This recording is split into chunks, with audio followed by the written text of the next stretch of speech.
Hey everybody, and welcome back to another season of Horror Film Lovers. I'm your host, Jonathan Moody, and I'm here with Michael McGlynn. Michael McGlynn, my co-host for Horror Film Lovers. This is, I think, I want to say season five. Let me double make sure of that, but I think this is season five, buddy. Oh, awesome. I have made it to season five on this. A couple of the other ones have like season four maybe, but we are here at season five, and I'm super stoked to talk about Phantasm. Oh, And it is so funny because the funniest thing about that was I messaged Mike, and Mike was like, or I said, "Hey, do you want to do Phantasm for our opening back?" And what did you say, Mike? I said, oh my God, that's so crazy. Like, I literally just binged the whole entire series. It couldn't have been more than like maybe like 2 weekends ago. I was like, well, it's very fresh in my mind at least. And yeah, I actually had a little bit of a turn of heart because it was my first time binging all of them all in like the same day, pretty much. Why did you do that? Honestly, like I think part of my biggest problem is that I always thought the series was off. It's like I didn't mind it, but it was nowhere like near one of my favorites. Like I always thought like it had a lot of weird points and there was a lot of inconsistencies. And then but I was like, well, you know what? Maybe if I just watch the whole thing straight through, maybe I'll pick up on little inklings of things from previous movies that I missed before, and maybe I'll enjoy it more. And honestly, yeah, like the story flowed better. I mean, heck, it's pretty much like a good continuation of one after the another on the events. Like they pretty much leave you all where they leave you off. They bring you up on the very next one. So Mm-hmm. the fact that there's always such a bit like whenever I did in the past, there was horrendous gaps between I'd watch one and the other one. Like I might watch the original Phantasm and then maybe like 8, 10 months later, I'll watch part two. I never really watched much of part three or four, for that matter. But eventually, though, I end up getting them, and then I end up watching all of them. Um, so I watched the first one on Tubi. This is like it's a remastered version of it. Do they have part two on Tubi? I don't think they Hey, do. I don't actually. I don't think they do. Like, I actually have the box set. That's how I was able to do. Oh. Um, when I did my little binge watching, because well, you know me. Well, actually, I know you're the same way. I've been, Yeah, you know, we're both physical media nuts. I know you are. Yeah, apparently Phantasm 2 is not available, but Phantasm 3 and um let's see, Phantasm 3, Phantasm 4, Oblivion, and Phantasm 5, Ravager You know, are all available on Tubi. So I don't know why number two isn't. It's a little weird, but well, it's not. I'm wondering if maybe and this is like a weird one. It is technically the only one where the actor Michael is not really the same actor. Like it was like a different actor who played Michael in part two, if I'm not mistaken. Really? Let me see that. I'm So pretty sure. Reggie's back. The tall man's back, and Mike is played by James LaGrosse. Oh, interesting. I don't know why they would do that. Maybe that was maybe that was because whoever was producing it or whatever wanted a different actor or something, or maybe the guy didn't. I don't, maybe it says it in the thing here. That's weird. Like maybe there's a reason for it. And fun fact, growing up, I think like I know for a fact the very first Phantasm movie I watched was actually part two. If I'm not mistaken, I think it was one of those late night Cinemax movies because before it got into like the late night where it became Skinemax, before that it would always be like horror movies and stuff like your Friday the 13th and Phantasms and Nightmare on Elm Streets and stuff. And I remember that was the first time I saw a Phantasm movie, and it was definitely part two. And then later on, I went back and I got to watch part one, and then three, four, and five. That was much later on. I came around to watching them again. Okay. So here's what it says a little bit on the thing. I know we're not this isn't Phantasm 2 that we're doing, but it says the casting of James LaGrosse has had a conflicted effect on the cast members. LaGrosse reportedly enjoyed his time on the production and got along very, very well with cast and crew. Nowadays, Don Coscarelli, well, nowadays, Angus Scrimm is no longer with us, sadly, and Reggie Bannister all speak glowingly of their experience with them. A. Michael Baldwin, however, appears to remain bitter about the incident. In the audio commentary for Phantasm 3, Lord of the Dead, he twice referred to Phantasm 2 as the film which shan't be named and has stated in a podcast interview that he considers it a terrible film. Um, so, Agree what? to agree. I actually like part two a lot, to be honest with you. Um, and then, yeah, I mean, I'm sure he doesn't like it just because he's not in it, because he thinks he Obviously, can.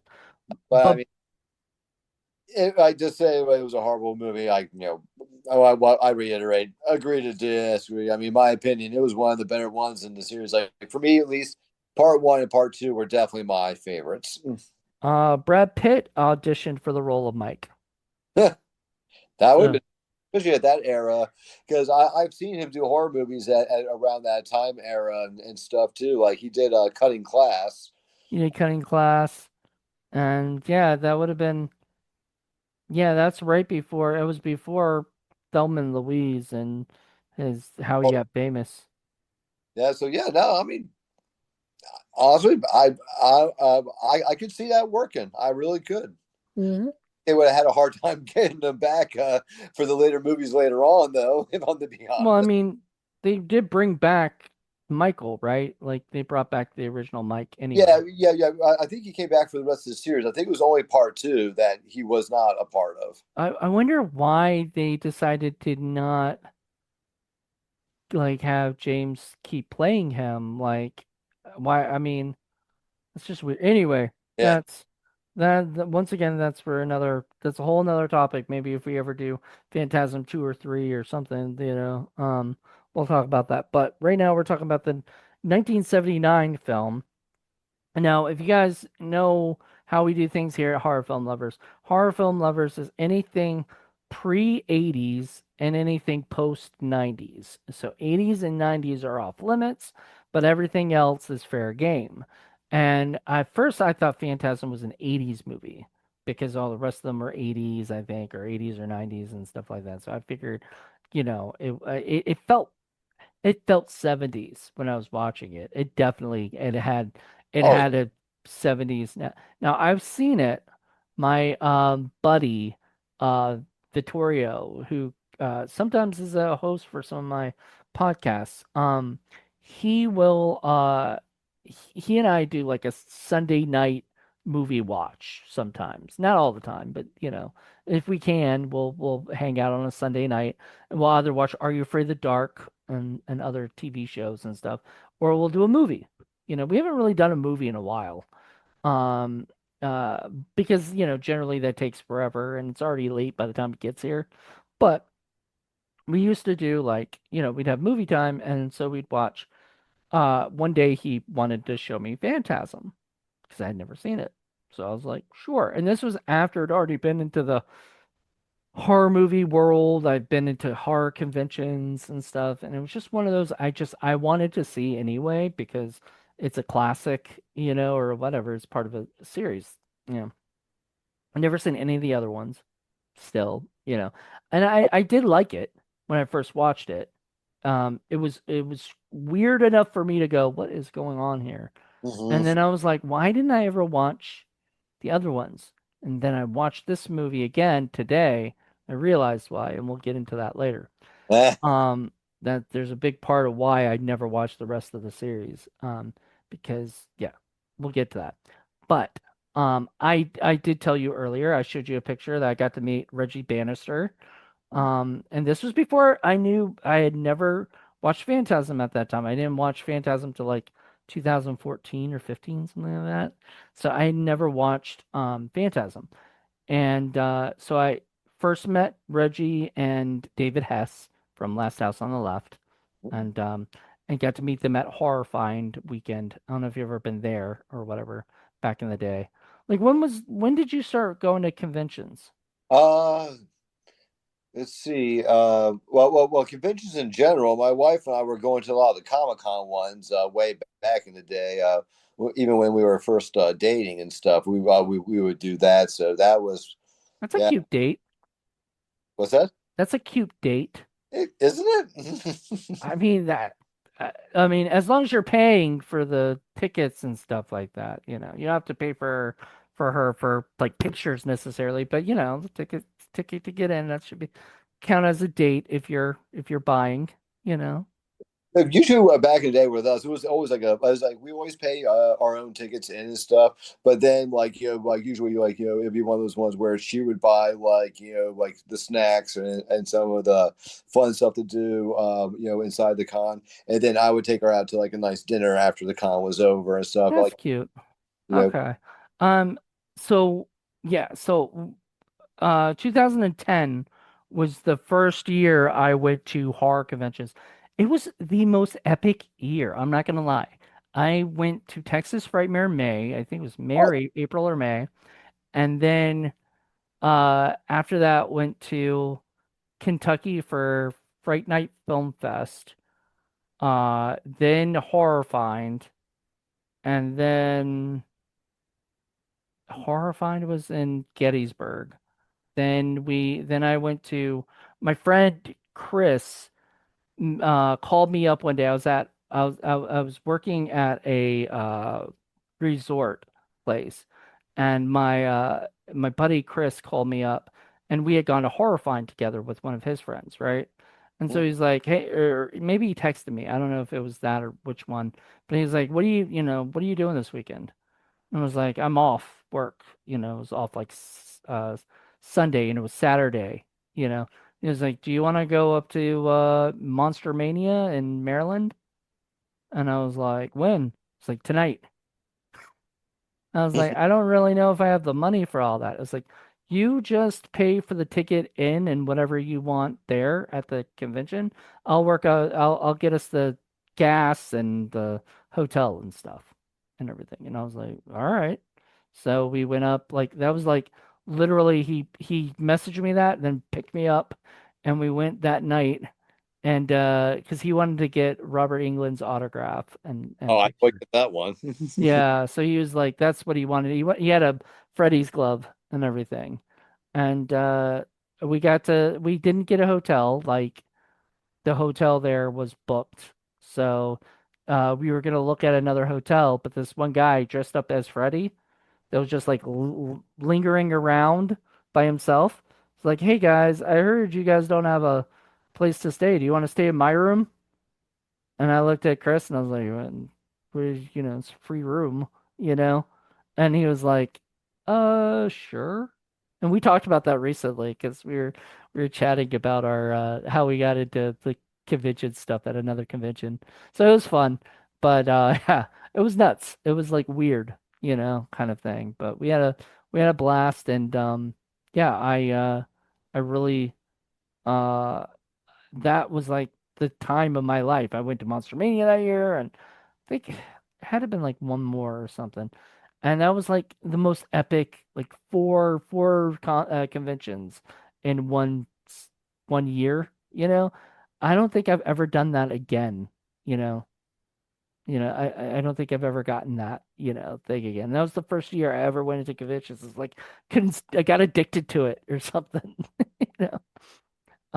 But anyway, I don't know. Yeah, so I got to meet him, and the next year I got to meet Angus Scrimm, who I was not familiar with, except for being the tall man and knowing that that was his, that's what he was known for, and he was a tall man, you Oh yeah. know, and uh, and he was at horror convention, and my friend Jason was like, "Hey, can you take a picture of me and Angus here?" And I was like, "Sure." So I took a picture. And then he looked at me and he was like, "Do you want one?" And I was like, "No, no, thank you. I'm good." And I'm kicking myself after that because once I watch, but I keep saying prophecy, uh, Phantasm, I was just like, "Oh my God, that's so crazy." Eh. you know?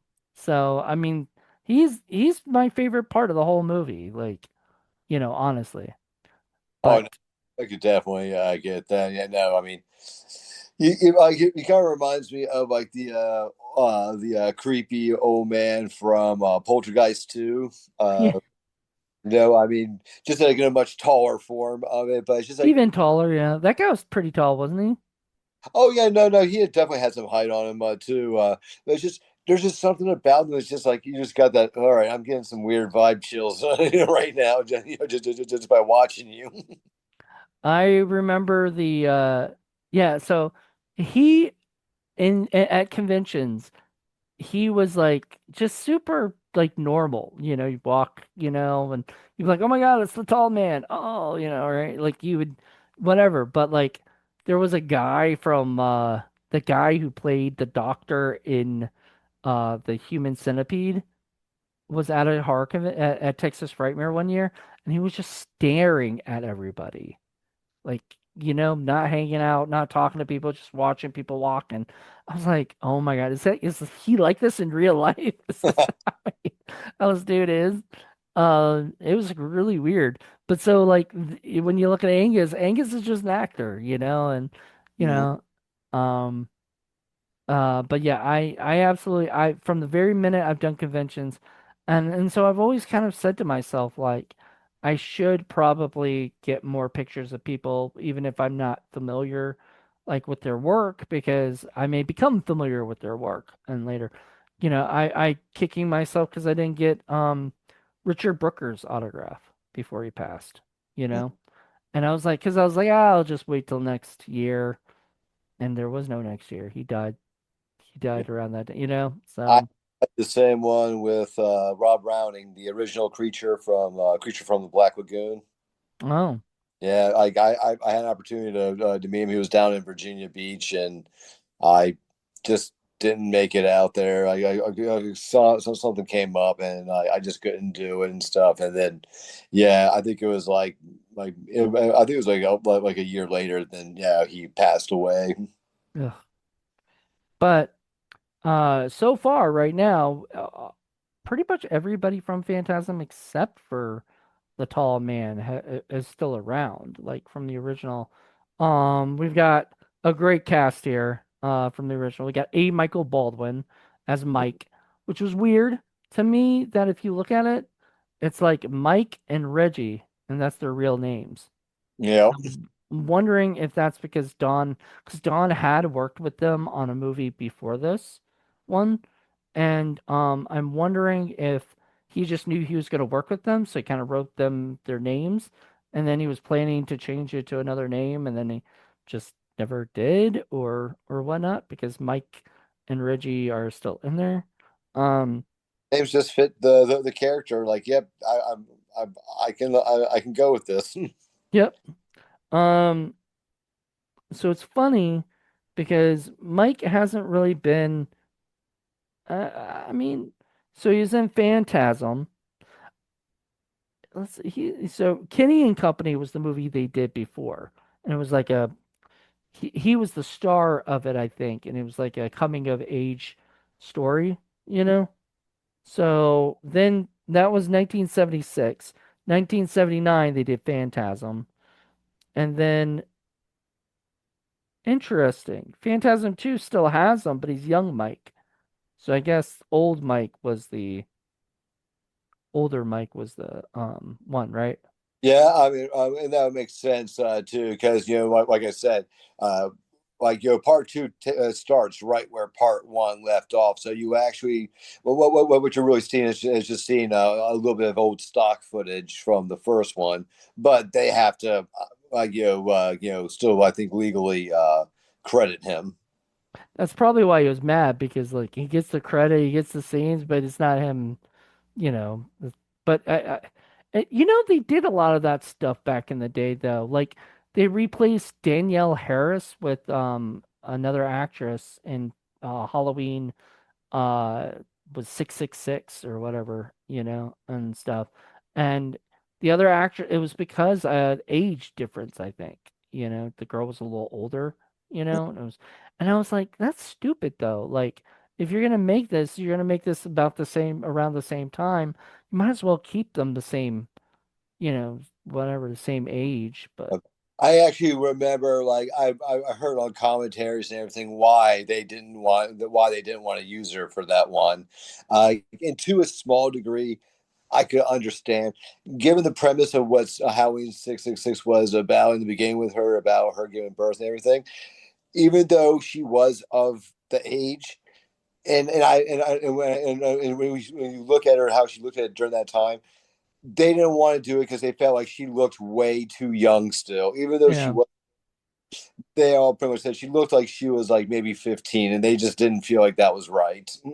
I get that, I guess, but Yeah, I mean, they shouldn't have made it that way. Like they should have wrote yeah, well, I mean, let's just say Halloween 6 is not my favorite, of it, but it's not my least favorite.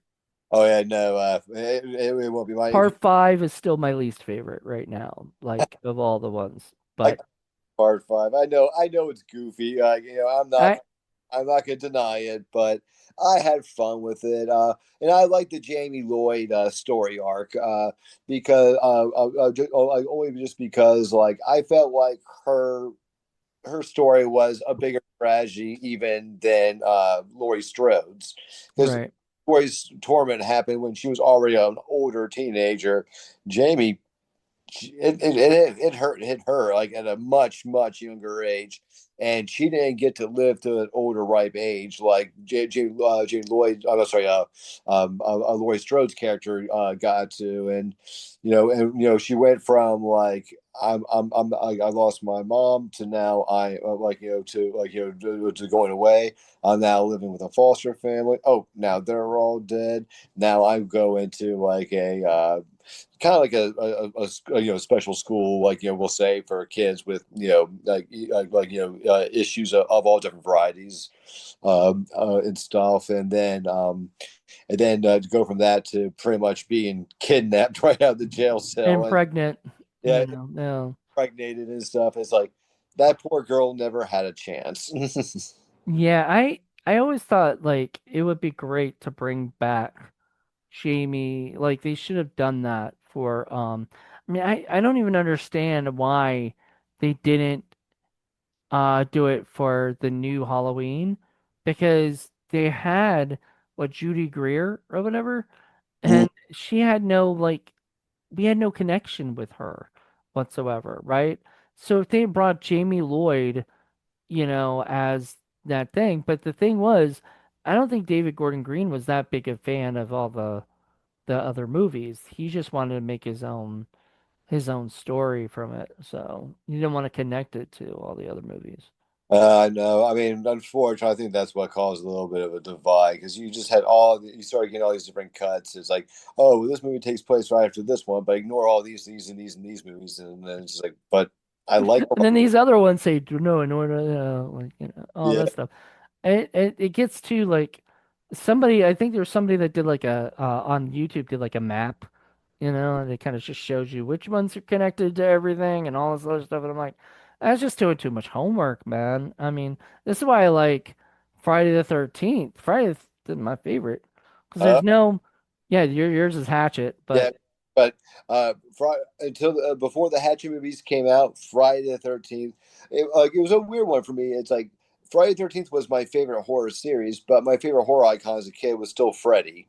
But I liked the Friday the 13th movies more because there was a lot more kills in it, and I liked just the slashers and the camp vibage. somebody posted something like, who would be your bodyguard of all of the, you know, people, whatever the horror people. At first I thought Ghostface, but then I was like, that the problem with Ghostface is he can be anybody, and he might not be that that that brute. He may not be a person I want as my bodyguard necessarily. So I was like, you know what? I want Jason because like Michael can die technically. He doesn't, but technically he's still somewhat human. There's some storylines have the supernatural elements, some don't, and stuff. So he's crazy, but I don't think he's not. He could die. Jason is a ghost basically, Yeah. and stuff. So Like, it does Elvira count? Elvira, I guess. I mean, they didn't have her in there, but you could probably have said I would choose Elvira. Yeah, I would too. Well, because you what? Because she has. I mean, what can she do though to protect you as a bodyguard? Oh well, absolutely not nothing. But if I'm real lucky, like I might be put in a situation where mouth to mouth might need me. Might I would rather it be her than Jason. That's true. I would not want Jason to revive me from mouth to mouth. Because I don't think he would. I think he'd just leave me to die. He's just like, see ya. I'm gonna go kill some more campers over here. Um, but anyway, and you know what? It's funny because like the Phantasm series, they get up to what, five. Yep. But I feel like I'm surprised they haven't, like who owns the rights? Because I saw like, was it MGM and United Artists were the people in the beginning of the thing, right? Oh, I don't even remember to be honest with you. I wasn't paying attention. I mean, I could go grab my movie real fast about my box set, and it'll probably tell me on that. No, that's okay. It's like what Phantasm. So like most of the time, it's Don Coscarelli who does all of it. Uh, I know the first Phantasm. I thought that was Bad Robot. Mm, Bad Robot had not existed at that time. Yeah, but I know I saw the logo when I watched Phantasm. Hmm. I'm like 100% sure. Did they buy the rights to it and then just put Maybe, out the? but it's maybe Robot now owns the rights to it, perhaps. But I know I saw the Bad Robot logo on there because even I was like, wait a minute, because I was like you, I didn't think they were around that long. But yeah, no, I definitely saw the Bad Robot logo. Okay. Well, maybe they own it now. Because you might have saw one of the more re-releases of it. I'm trying to find. It says New Breed Productions is the production company, but doesn't say a distribution. Whatever. Anywho, because I'm just surprised that Phantasm never gets the attention that you know, other ones have, like Friday the 13th or whatnot. I mean, and you can't really even call it on the obscurity style of that kind of horror because, to a degree, like that kind of obscurity horror kind of falls in the same well as, say, like Hellraiser does. And Hellraiser still has gotten a lot of those, and they've even had a few resets, a few replacings, and passing the guards on some of the characters. Whether you liked it or not, that's a whole other can of worms. Yeah, I, I was digging this movie, I really did, and then I'll get into what I wasn't a fan of. I've never liked the whole it's just a dream, and all of a sudden Reggie is still alive and whatnot. Not a fan of those kind of things. So you have watched the whole series. No, I've only watched the first one. Okay. Then I'm not gonna say anything then, because if you watch the whole series, you're probably not gonna be happy. Oh, so is it more like dream stuff or whatever? It doesn't do that until the very last one. It's I think it was the very last one. It's either part four or part five, but yeah, like on one of them, it kept doing that back and forth. Is it a dream? Is it reality? Is it a dream? Is it reality? And it just kind of I kept think doing that back and forth. Prior, this one ended with it's just a dream, you know, yeah, right? but then if you watch part two, it's still a sequence going on. It's not until the very end that they start really doing that back to forth. Mm. Uh, even more. But yeah, I mean, Yeah, I mean, I'm not a big fan of that stuff. I don't like. I hate to say it, but they shouldn't have killed Reggie if they were just gonna bring it back as being a dream, because then that takes out the whole. That just takes out like now I don't care. Like, oh God, Reggie's alive and the other one is dead. Jody is dead because he was in a car accident and mhm. whatnot. So now all of a sudden, wait, what? Like, why are these characters? And so I got kind of frustrated at the end. I was like, that's why I never watched the rest of them, because after I saw that, I probably went, I don't, now I don't care, like, you know, And they kind of fell in where I was in originally before, like before I sat down and did the whole binge. Like when you sit down and do the whole binge of the whole series, it definitely gives you a much fleshed out story because a lot of things you do question, they answer a lot of those, not all of them, but they do answer a lot of them in later parts of the movie and stuff.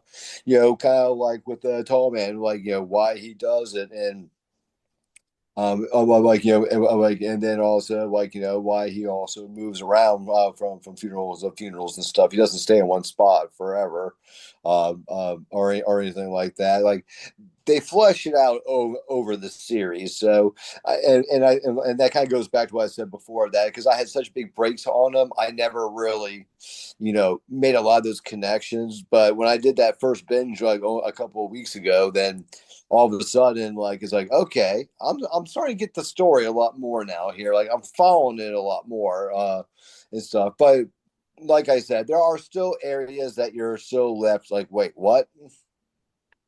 is the Lady in Lavender in any of the other ones? I do not believe so. Hmm. If I did, like, I'll tell you this much: it wasn't in part two, and when the others came along, that was a little later on down the road. Uh, if she was in it, I probably wouldn't have recognized her. Okay, apparently the girl who played the Lady in Lavender was in Phantasm 3, but she was an attending nurse in that. And then A little nod. yeah, and then she came back in part 5 as the Lady in Lavender, which I didn't understand. So is it her role to kill the people so that they can have the funeral, so they can take the bodies and I don't know what they do with them, bring them back or something? Yeah, they kind of like, well, they compress them down and turn them into like Dwarfs. yeah, about yeah, and they're kind of like his minions. And they also serve up stuff to like they're a part of this other parallel world. Like those those two balls at the end that you saw Reggie like grab, and he kind of did that whole shock thing and got blown back and everything. That's actually the doorway to that next one. They actually clarify a lot more about that one in part two. Uh, Okay. So that's the problem. Like, you shouldn't have to have something be explained in the next movie. Everything should be explained in one movie. Because what if you don't ever know that there's another movie? unless they already had it in play, like like say like Star Wars or like Lord of the Rings and stuff like that, like the original Star Wars, like and actually even the prequels that came out, yeah, that was they already had it pre. They say that, but like, I don't know. There are times I'm like, because there's a joke in the Clerks animated series where Randall is asking George Lucas questions on the stand and everything, and he kind of brings up like, did you really have did you really have these thought out, or did you just come up with them on the spot? Because, right? And it's funny because you wonder there were some things that like there were loopholes or like not loopholes. What's the other plot holes? There's plot holes in the first movie because I don't think when he wrote Star Wars, you know, that he had parts 1 through 3 written. He did not. When he originally wrote Star Wars, he wasn't planning on it being that big. He was hoping to get that done, and it wasn't until he re-released the movie that he put the four, A New Hope and all that stuff on it. Nobody knew. Everybody, when they first went to see Star Wars, they saw that movie and that was it, and stuff. So I don't think he had anything planned until after it became a hit, maybe. And then he started going, okay, I can come up with some ideas for whatever. And I think that's the thing with Phantasm, is I don't think he probably had ideas for two because, a lot of people don't think in sequels. They just want to get the first movie made. I mean, I just assumed that was the case just because originally he wanted Flash Gordon. But the studio he was with didn't want to buy the rights to it, and he wanted to make that one because he wanted to do like the whole cereal box original series and stuff. And it's kind of funny because when you go and watch Star Wars now, there is a lot of stuff you're going to see throughout that whole entire movie series that like, yep, that was in Flash Gordon, that was in Flash Gordon, like Empire Strikes Back when they're the Huff Planet and stuff. Yep, that was all Flash Gordon stuff. So it's almost kind of like that. Yeah, Flash Gordon started a lot of the sci-fi trends of the future. It's so funny because then Flash Gordon did get remade, and I'm surprised they didn't give it to George Lucas, you know, Yep. and stuff. Different studio that he was attached to at that time, but that's why he made Star Wars. Their studio heard about their one doing Flash Gordon, so they wanted them. They wanted him to make his own. Mm, but Great. anyway, I don't know if Don Coscarelli planned a sequel or not. He might have. He might, I think in sequels and stuff too, because if you're nowadays especially, people don't want to just see one. You know this because you've got Camp, was it the Bloody Summer Camp 2 coming out, and you've got all the slasher nurses, and you got these whole like IPs that you guys are working on. So it's not, you don't think in just like I'm just gonna make one, and then I'm done. You think, well, this would be cool if it gets a sequel, if this does well enough for me to be able to make a sequel. Yep. And that was our attitude with those as well. It's like if we feel like there's a demand to make it, then we'll make it. I mean, if not, we'll move on to something else. Yeah, and so it makes complete sense. Um, yeah, I do eventually want to watch Phantasm 2 and 3 and all of them, but it's not going to be like tomorrow. Yeah.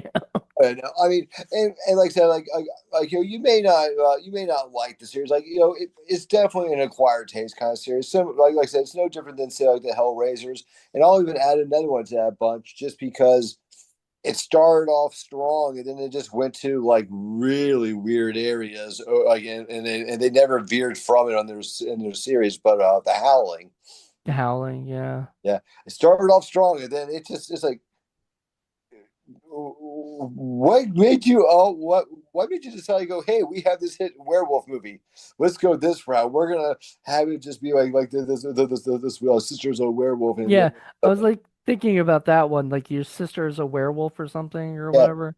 And then in the third one, oh, we're gonna go to Australia and they're gonna be marsupial werewolves. And I'm like, kangaroo werewolves now?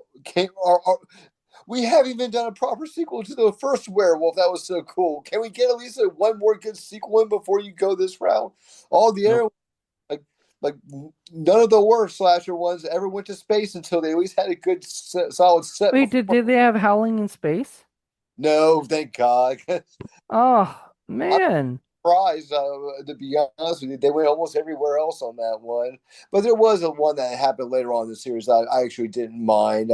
It just the production quality, you could tell it wasn't like the other ones. Like it kind of felt like it took a step back. It had more of that not blue. I'm sorry, that full moon kind of vibage than it did like what the Howling did, and stuff. I think it was part four. I think it's the one where where they're in this old Victorian castle, and it's kind of like one of the people in the castle. Well, like there's a bunch of guests there. One of them was a werewolf, and they got to figure out which one's the werewolf.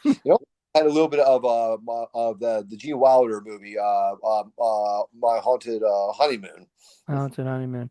Um, except it is a legitimate wolf and not a man in a costume.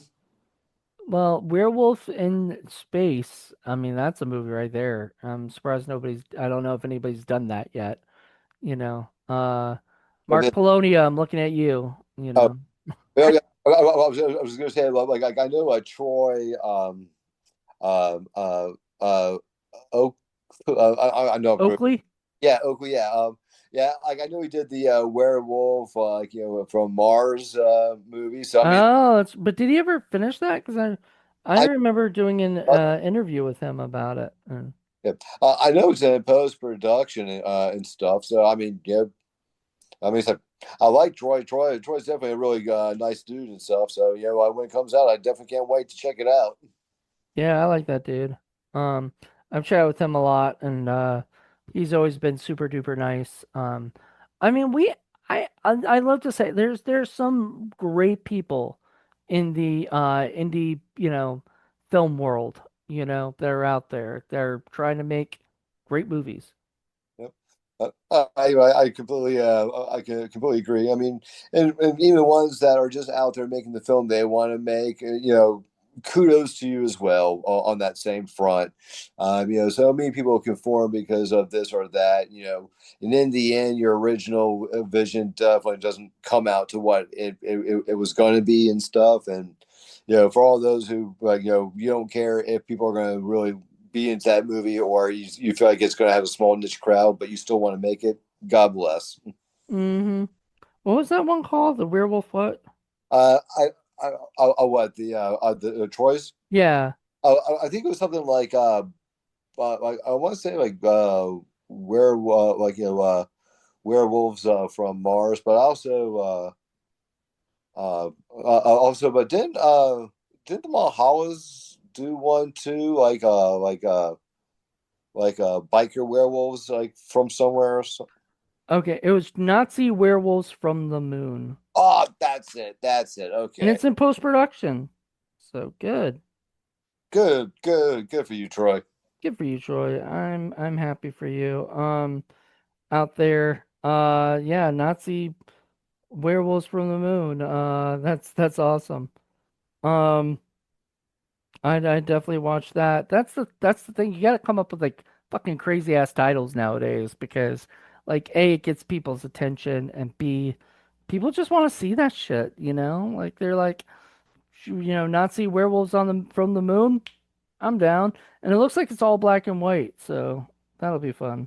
Oh yeah, no, I thought I saw like his concept was he wanted to do that old like black and white kind of style like horror like the 1950s, yeah, right?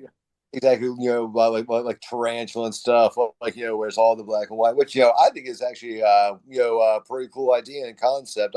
I've seen a few other people do shorts in that style, and I've always been a fan of it. Like I'm Hmm. a black and white fan. I mean, my first inspiration was growing up was Abbott and Costello, and Oh yeah, we reviewed Abbott and Costello Meet Frankenstein. exactly. Uh, Did there's just something about the charm to it. I just like it. did you see Keenan and Kel are gonna meet Frankenstein soon? Oh, really? Yeah, Keenan and Kel, their next movie is Keenan and Kel meet Frankenstein. Which I think if anybody could be like the new Abbott and Costello, I would go for Keenan and Kel because that's the Abbott and Costello of our generation and stuff. We had some good promising ones on the rise too. Like another duo that was a great Abbott Costello style was Farley and Spade. I miss those guys together. Those guys had chemistry and they were great. I mean, like just like how Amy Costello was. You have a straight man and you got the funny slapstick man, and Yep. both You of got the them fat guy and the skinny guy, you know? exactly, and they knew how to play off of each other. It's just that chemistry that you got it or you don't. Kind of with that person. Not everyone you're gonna have chemistry with, but you get lucky. You just get those right people at the right times, and y'all just mesh. Exactly. There's another indie couple that like a guy, two guys that did this for a while. There's Caesar and Otto. I don't know if you. Oh, yep, no, I know those ones. Like I think I like one. I think they were like out in like the desert or something, like fighting something like I know they did a summer camp one and had Felissa in it, and they did so it was like Caesar Otto's summer camp massacre or something like that. And then they did like Dracula's lawyer meets Dracula's lawyer. They meet I mean they just did goofy. shit. And I really like those guys. I think they're really funny. Um, and they work a lot with Felissa, so we Oh yeah. love them. We love that. You know, those two guys that still pop up, like they pop up on my feed all the time on stuff, and I adore them. But yeah, I think people, I would love to see more of that kind of stuff, like Abbott and Costello type, like a guy in a, you know, but I gotta get a skinny guy and you gotta get a fat guy, that has to happen, that's where it becomes Abbott and Costello. Um, anyway, going back to Phantasm, because you know how we get off topic a lot. Oh. Um, pretty That was pretty off topic. But we're gonna go back to Phantasm. Um, I mean, honestly, the plot of the story is pretty simple, or whatever. Where, is it simple? Is it not simple? I don't know. But my take on it is, there's a guy who dies, and they go to the funeral or whatever, and everything's weird at the funeral. There's like holes in the funeral place and things like that, and then it turns out that I guess these like alien slave things are attacking people and or going after them. You hear this. I don't know. So you watched it on the DVD or Blu-ray or whatever. I watched it on Tubi, and they have subtitles. And whenever you would hear the sound of the creatures coming at them or whatever, it would say warbling. That was the weirdest word I've ever heard. Like warbling sounds and stuff. And I was like, okay. And then yeah, so you'd hear that all the time whenever it pops up. I'm like, does somebody who's deaf know what a warbling sound is? Like, you know? That's a good question. I always weird out about these sound, prompts because I'm like, if somebody's been deaf like their whole life, they don't know what that is, like they can't probably even, I mean, they can't hear it, you know. So, um, so anyway, so they're dealing with this stuff at the graveyard. A lot of it is very independent. You can tell Oh yeah. that's there's not many different scene like there's not many different places. There's like maybe five or six locations in the movie. Um, my favorite, like one of my favorite scenes is with the fortune teller lady, the grandma. Oh yeah. That's such a weird scene because I'm like, why is he going to her? Like, is he think she can explain things or something? She doesn't explain anything. I think he went there for reassurance most of the time. He's always been there a lot of times before.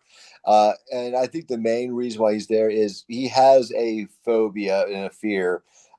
Jody's going to leave him behind and stuff. And every time he goes where she keeps reassuring him that no, if Jody leaves, he's taking you with him.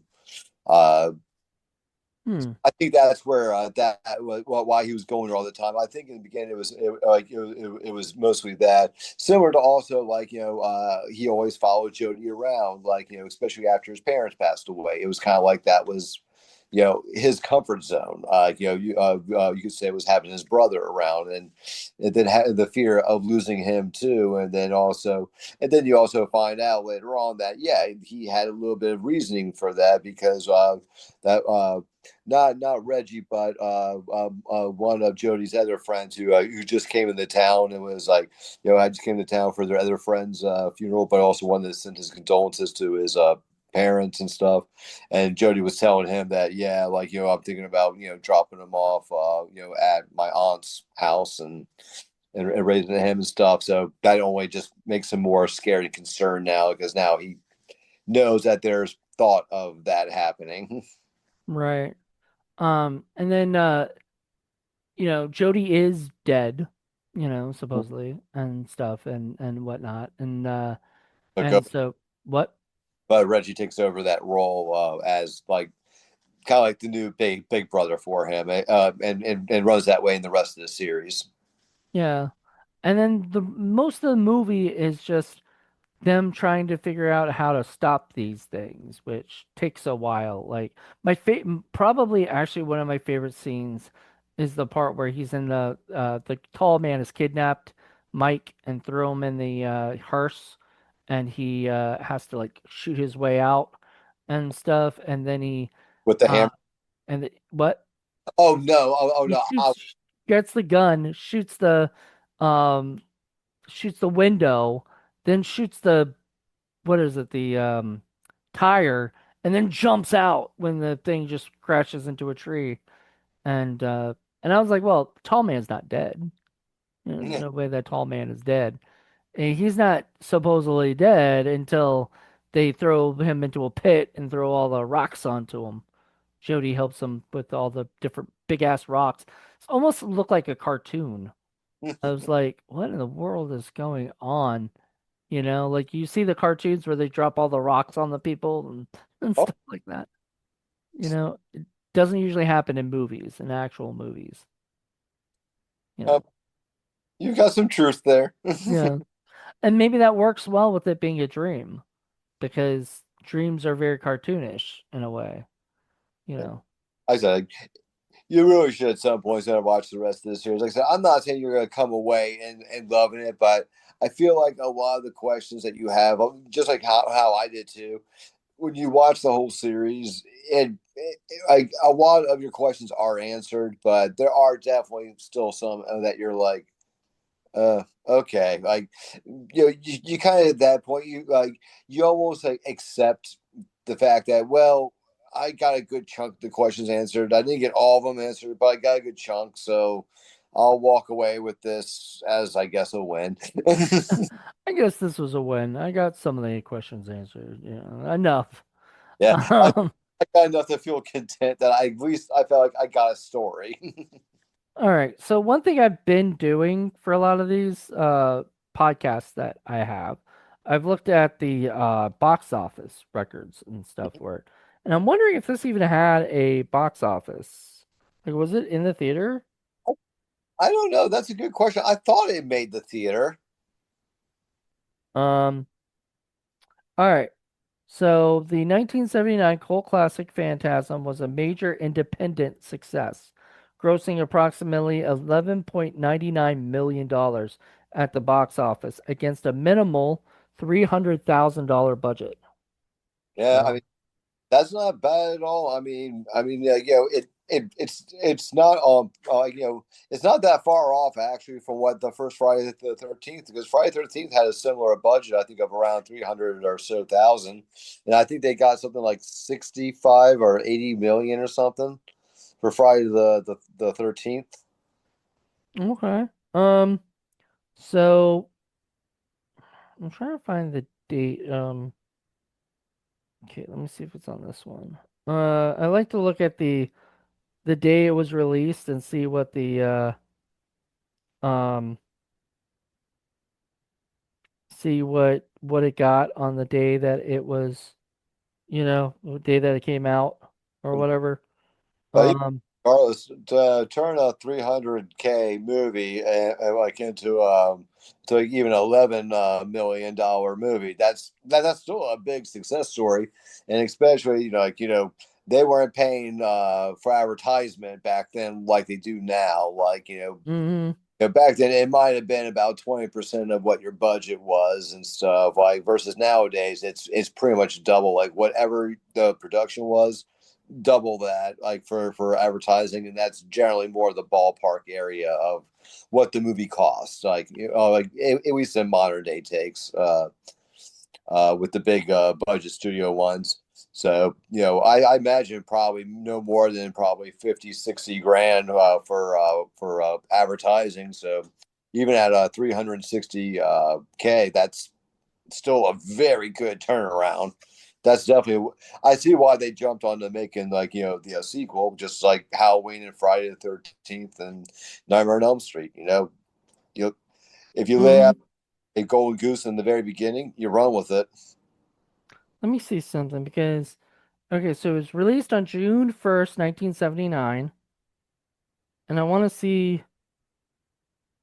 Okay, so right now it only has five movies that were. So yeah, it wasn't. Oh, looks like it did better than I don't know. Oh, I'm trying to find the so number one at that time, by the way, was Rocky 2. Yeah, no offense. You're not going to beat that one. That was a sequel everybody wanted because how things got left off in the first one. You know, people wanted that Cinderella story and they didn't get it. So part two was like, all right, maybe you're going to get it now, and everyone had to go back and watch it. So yeah, you were going to beat Rocky on that one. $85 million. Yeah. 85 million 182 160. That's pretty good. Next after that was Escape from Alcatraz. Oh, all right, yeah, that was What also one. $43 million. Third one is a little movie, little indie movie called Alien. Yeah, I reiterate, you're not going to topple that one. Like 22 million at that time. Alien, for me, Alien and John Carpenter's the Thing were both on that level of they were so ahead of their time when it came to those creature horror effects.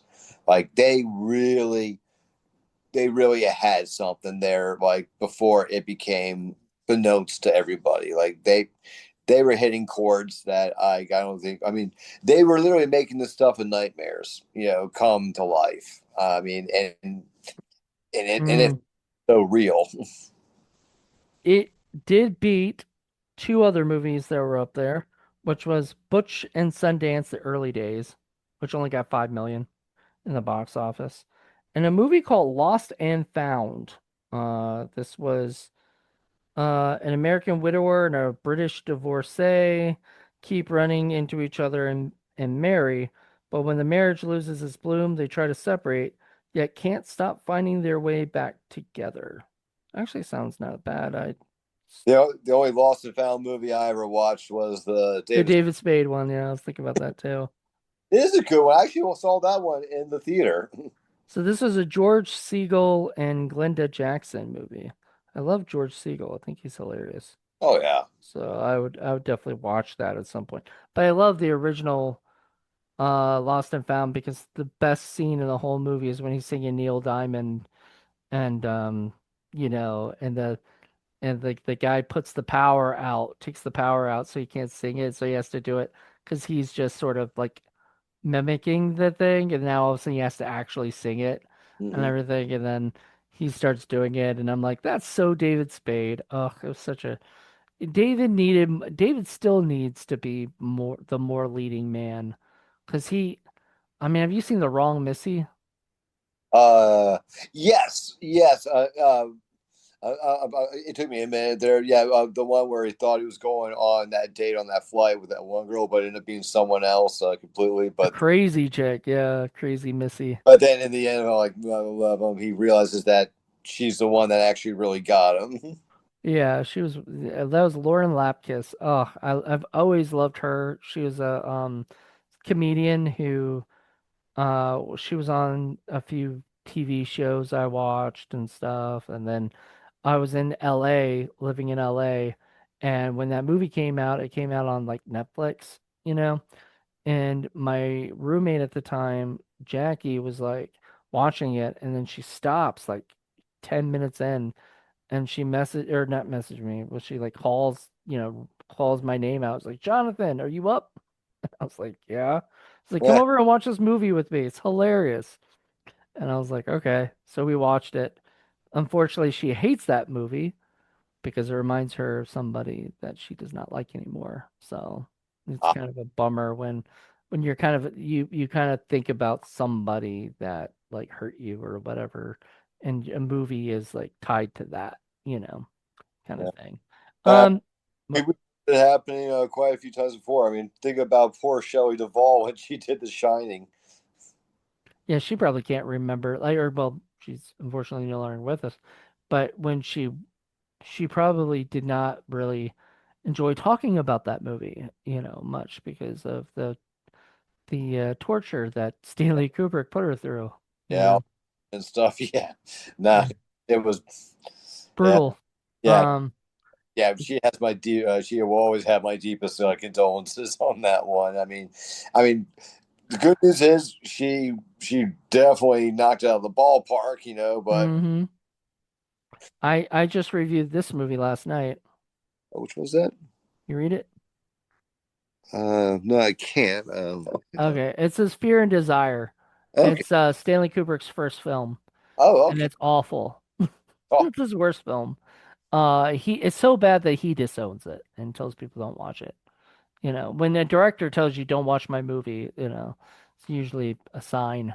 Especially when he's pretty proud of most of the other ones he's done. Um, it wasn't until The Killers that his third movie feature, but still, his worst feature is better than a lot of people's best features. You know, I'm not gonna lie. Um, but Don Coscarelli, this was not his first feature, and that's kind of shocking because this is the one everybody really kind of knows the start of, and they kind of think of him as this, thing. And to think this is a sophomore movie, like it's his second feature, not bad. yeah. No, we are definitely unfortunately served those every once in a while and stuff. I actually had one. I'm gonna just keep it all anonymous and stuff. But there was this really great old classic, '80s movie, and they decided to make a sequel to it, like many years later on, and they got even a bigger budget than the original one had and stuff, and they got a lot of the same people back from the original one to come back to run it again, and it was like it was just a shell of their original work. It was just like I felt like the love wasn't there for it like it was in the original one. Yeah, I mean that happens, you Yeah. know. A lot of times people will make a movie and then you'll look at it and you'll be like, oh, the second movie isn't nearly as good as the first movie, or the third movie isn't it? You know what I mean? Like um, Yep. but then you look at people like, I mean, I look at Kevin Smith, because he's the guy who got me into wanting to become a director in a way. Um, so blame him or whatnot, for me being a filmmaker. But he um he made was it he made Clerks, then he made Mallrats. A lot of people hate like Mallrats bombed, uh, but that was bad marketing and Oh, and all this other stuff. I mean, I think that one got a lot more love a little later on. Like I think after they did Dogma, that was the one. After they did Dogma, I think their fan base just really grew because Dogma ended up being a pretty big hit and stuff. And when they do that, they're like, "Oh, well, wait a minute, you've done other films, like so." They want to go back and watch them, and then I think that's where Mallrats got a lot of love. Well, actually, they got a lot of love in the video store days before Dogma. What happened was they weren't marketed well. Then the movie, it bombed in the theaters, and they pulled it, quickly. They put it out on VHS, and it was the most stolen VHS, at that time because so many people loved the movie. They wanted to keep it, and everything. I was saying, like, I really enjoyed Mallrats. I've enjoyed most of his films. I mean, like it's kind of like for me, like the Broken Lizards group. I enjoy all their films, but there are definitely some of their films I prefer a lot more than some of their other films. Like I found some enjoyment in some of their in their ones, but nowhere to the level of some of their other ones. And you know, Kevin Smith's kind of the same way for me. I mean, like I like a lot of his stuff. I mean, I think for me the first one that kind of made me go meh. I think it was probably Chasing Amy. What? You don't like Chasing Amy? It was okay for me. It just didn't. I just didn't have the charm. I felt like that. Oh, I disagree. Yeah, heartily. But that's wonderful that I just it's refreshing to see somebody who doesn't like Chasing Amy because there's not many. We did Chasing Amy for Film Freaks. And it was like the third episode on Film Freaks or something. And we had our buddy Gary, that's like Paul's good friend. They used to work together, and he comes to visit him. Might be coming down to live in Virginia, which we love. We hope that that happens. But Gary watched it and hated it. Just could not stand it. And then so when we went to do the review, he kind of was like, I'm just gonna go. He went out, walked around Fort Monroe, got some coffee, did other stuff. He had no interest in doing the podcast because he didn't feel like he could talk about it without getting upset. He just did Eh, not like it. not on that level or anything like that. But for me, it's just like that one was a lot more serious tone in a lot of areas. Like it was Yeah. It more was more dramatic. yeah, exactly. It had more heavy drama in it with light little humor, while the other ones leading up to that were more heavier humor based and stuff. And I think that's what kind of threw them off for a little bit. I also probably think like Jay and Silent Bob were just a small little Oh, cameo. they only show up at the toward the end, and Exactly. but they're sort of like Silent Bob does his big monologue, which is like the first time he's ever done that, where he like tells the story of how he was chasing Amy. He's the basis for that. Because for a long time when I first watched it, I was like, there's no Amy in this movie. What's this got to do with chasing somebody? And Kevin's talked about it before, where he actually wrote uh was it chasing Amy originally was about a guy chasing a girl named Amy. Like, it was very like that, but it became more of a metaphor and stuff for that and whatnot. And then the movie so he has that big scene and kind of he gives the revelation that kind of just sets the movie, the ending toward. You know, the funny thing is, like, out of all of the Silent Bob lines, still to this day, my favorite one out of all of them was what he said at the end of Clerks. You know, there's a million beautiful women out there in the world. Not all of them bring you lasagna. Most of them just cheat on you. I was like, wow, yeah. It's like, guys, pay attention to that. You'll have a lot happier of a life if you're ever in that situation. I'm telling you that right now. Like, the one that wants to bring you food is definitely the keeper. Reminds me of well, because Kevin said that his dad was the basis for that for Silent Bob. He said his dad would not speak a lot, but when he did, he had a lot of wisdom, you know. Problem with like Mallrats is he has no wisdom. All he says is do or do no, that's in Chasing Amy. He does say like a Empire Strikes Back line or whatever, like where he um excitement, adventure, a Jedi knows not these things, Yeah, or whatever. That's his only line in Mallrats. But I'm like, so you just rip off another movie's lines for Bob, like in that one. But to be honest, Mallrats was the first movie I ever saw of Kevin's, and it's the one that hooked me into the View Skewniverse. So Dogma was definitely the one. Oh, like it was my first movie. I saw Clerks and Mallrats before Dogma, but for me, when I saw Dogma, I was like, oh, you're definitely hitting a new height. I just thought that thing was just so well written. It was witty. It was fun. Like, like in the best part was it was like they weren't like being like they weren't like trying to like really downgrade like religion either. They were just trying to take a funny hot take on yeah, on it. That's all they were doing. They weren't like he wasn't trying to be like anti-Christian or anything like that.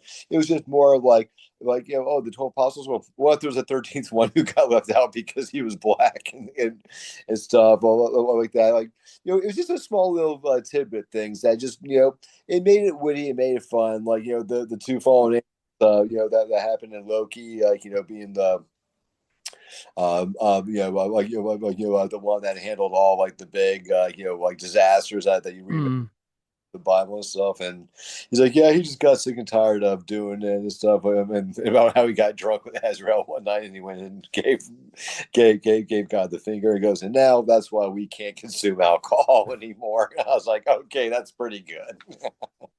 Um, Dogma's not my favorite. I'm not. I don't hate on it or anything. I think the problem is to me it's too long. After a while, it's a lot of religious stuff, and everything, which is fine. It's sort of that kind of movie, but like it feels like in a way a preachy thing at times. But that's my personal thing. I do, and I don't hate on that. Like Kevin Smith can make whatever movie he wants to fucking make. I mean, Oh, if you really want to see whatever, watch The Red State, which is completely oh yeah. different religious movie. Um, I ran into this a guy at one of the cons, and like we were hanging out talking. I think it was actually Screamiverse out in Roanoke. I went to last year's one where Slash Nurse was playing, and one of the guys who watched it, I was hanging out talking with him afterwards, and he told me like, oh yeah, Kevin Smith made this other movie, like it got shot, it got filmed and everything, but it didn't really get like a big production. They kind of buried it and stuff because there were some scenes in it that got really intense and stuff. Is called Kilroy, mhm. and and he actually had a screener of it, so he actually sent it to me to check out. And I was and like yeah, I even hit him up like yeah, bro, I totally see why maybe this thing got shoved. Like he hit some really hot topics, I guess we will say, some very yeah, some very some very edgy ones that were like, yeah, that could have had some serious backlash if that got a theatrical run. Yep. I mean, it is good though. It's very dark, it's definitely good though. I'll definitely check it out at some point, but if I ever get a chance. But all right, we're done with Kevin Smith, so let's Yeah. finish wrap up this thing of Phantasm. I just want to say thank you, Mike, for agreeing to do this, obviously, but being excited and whatnot. And we're bringing this back. So a lot of people might be asking why we're doing it in February. I did say we're going to be bringing it back in March. Um, I'm gonna be in um. I'm gonna be in South Africa in June, and Oh, I just don't know if I'm gonna be able to do it. And I want to get 10 episodes in if we can, if we oh, can do it. Plus, I know April you start filming again, so we might have to record a couple episodes before, whatever. So we'll figure things out. oh Is yeah. that I mean, be able to do that because we're doing 2 weekends out of it every month for 5 months. So we just got to work out a weekend where I'm not filming that weekend, and like I said, we'll have 2 weekends out of every month to figure it out. well, it's your episode next. So do you have an idea what you want to do? Actually, I do. Actually, I think it's one you might like, and I do believe it's all over the threshold. Uh, it is actually. You remember the 8 films to Die For series? Yeah, It's a part of one of those. It's called Kill Theory. I don't know if. It's got Theo Rossi in it from Sons of Anarchy. Um, and it's got a few other people. It's got the one chubby guy who was in Killer Pad, that horror comedy about the three bachelors who get that nice house to rent on the Hollywood Hills for dirt cheap because it's possessed, Hmm. like it's supposed to be the portal to hell. And like Bobby Lee plays like a female a real estate agent.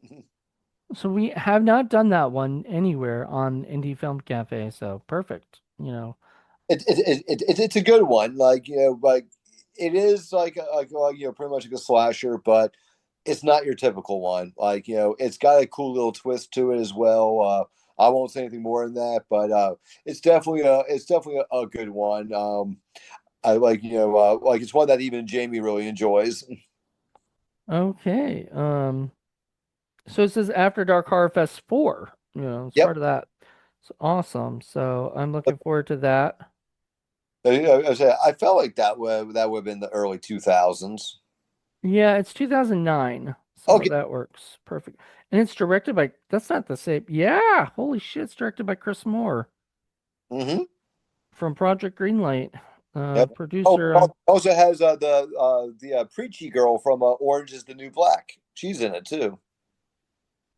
you, but that's crazy. I definitely want to see this because I'm a huge, I love Chris Moore.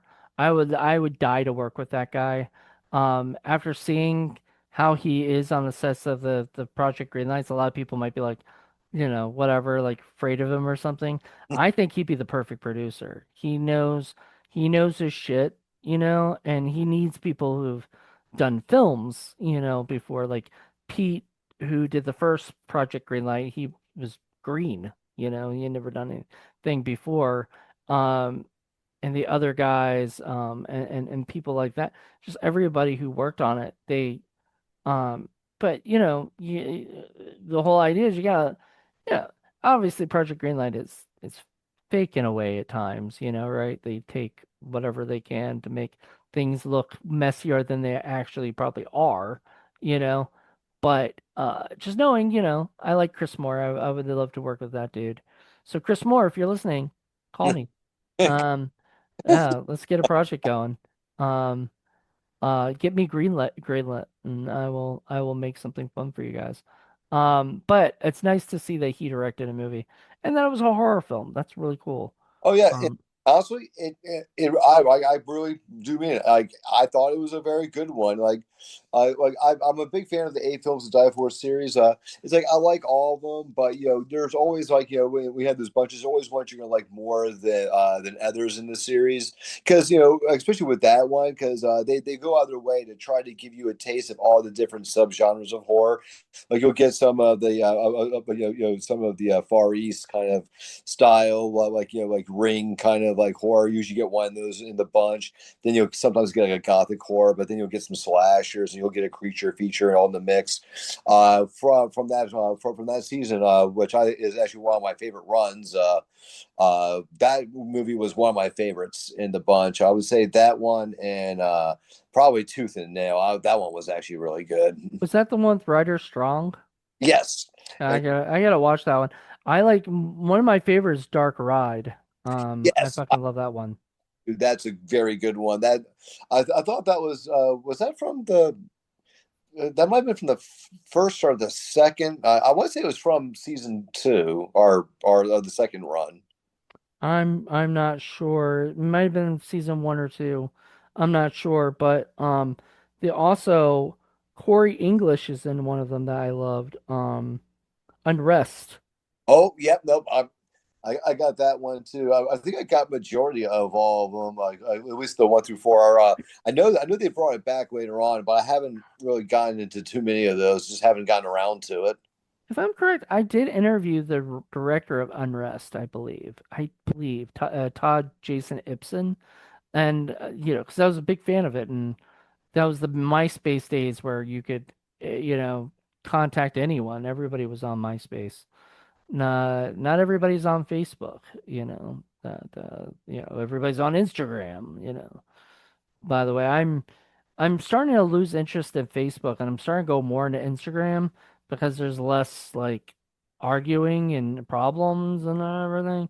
Oh, Like it seems more fun, like it's just, oh, that person made a pretty picture. well, I mean, I have mine to where like wherever I post on Facebook, it also posts on my Instagram page as well. When I do photos or I do any of my posts, they show up there as well. So it's kind of like a two for. But I totally understand what you're saying right now. It's just for me. I know for me at least. I've gotten a lot of our backers via through Facebook. It was the majority. It's usually been a culmination of that, a few from the other platforms, and then going to the cons and just letting people know that we're out here and that we do exist and stuff has definitely helped a lot. Uh, Hmm. and then it's just doing the grind. You gotta just You gotta even, go where the people are.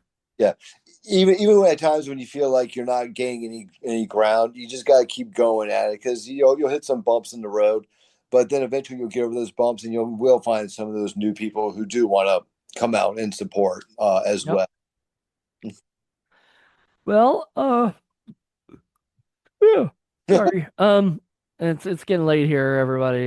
You don't know that because you're listening to it whenever you listen to it. But we had a blast. It was a great show today. I had a lot of fun. Thank you, Michael.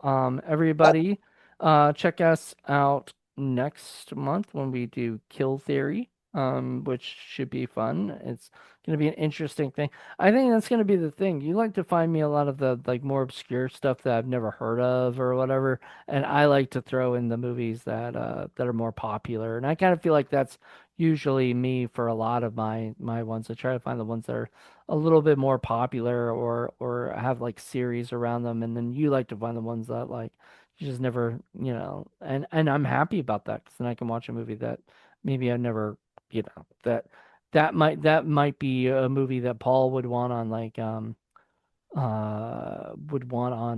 forgotten horror classics, and stuff like Uh, that.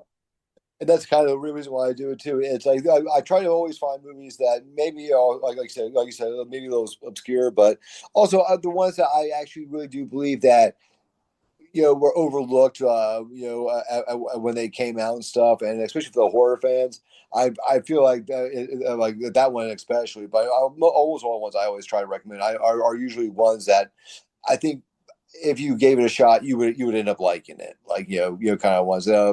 Especially if you're into the slasher genre. Like I said, that one was a really good one, and it was its own take, and it has its own style to it. It's not like the basic formulas you're used to seeing and stuff. It actually has some cool twists to it and stuff. Like I said, it was one that really kind of grabbed me out of that series. I remember it was one of the standouts because every season of the 8 films to die for, there's usually at least 3 or 4 out of the 8 that I'm like, okay, that was really good. Like that's in my favorite pile. All Yeah, right. yeah, Dark Um, definitely one of them too, without a doubt. Yeah, I know there's a bunch of others. Like I know I said two to nail. Oh, the Class. That was actually a good one too. That was almost kind of like Saw meets high school. Perfect. Well, everybody, come listen to us next month, and we'll be back with a brand new episode. So we can't wait. Until then, everybody, keep watching the horror films, and we'll keep talking about them. Yep. Until then, bye. Bye.